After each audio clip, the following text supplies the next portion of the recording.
గతంలో జగన్ గారు ఉన్నప్పుడు ఎలా ఉంది? ఇప్పుడు ఎలా ఉందంటావు? అయ్యా ప్రస్తుత పరిస్థితి అయితే పర్లేదు. ఆ? ప్రస్తుత పరిస్థితి అయితే పర్లేదు. ఆ. బాగుంది. ఆ. ఎలా ఉన్నాయి మరి సరుకుల రేట్లు కానీ మామూలుగా నిత్యావసర సరుకులు కానీ? ఇప్పుడు స్త్రీలకి ఈ ఉచిత బస్సు ఇచ్చారు కదా! అవును. ఇచ్చినాక మొత్తం మన మీదే పడుద్ది కదా భారం. అవును. ఈ నిత్యావసర వస్తువుల మీద పడుద్ది భారం. ఆ. అట్లా వస్తూ ఉంటాయి ఇక. ఆ. అవి మనమే కట్టుకోవాలి. కట్టుకోవాలి. ఉమ్. కరెంట్ బిల్లులు కరెంట్ బిల్లు కూడా పెరిగినాయా? అన్ని మీద పెరుగుతూ ఉంటాయి. ఆ. కట్టుకోవాలి. ఆ. అయితే బొడే ప్రసాద్ గారు ఆ. బంగారం. ఉన్నారా? ఆ. ఏమేం చేస్తారు ఇక్కడ ఆయన? అమ్మా ఏం చేశారా? ఎన్నో చేస్తూ ఉంటున్నారు. ఆయన ఫస్ట్ ఎమ్మెల్యే ఆయనే. ఆ.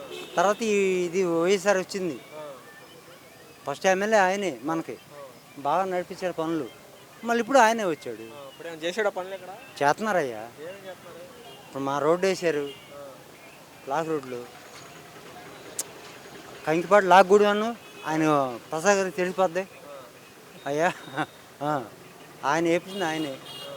అంతా బాగా చేస్తున్నారు. మరి చాలా మంది రోడ్లు వేయలేదు అక్కడ యూరియా లేదు రైతులు కానీ. ఎవరెవరో నాకేం తెలుసు అయ్యా. కొన్ని ఉంటారు. ఇప్పుడు అపోజిషన్ అంటే ఉంటారుగా మెరుగు పెట్టేవాళ్ళు.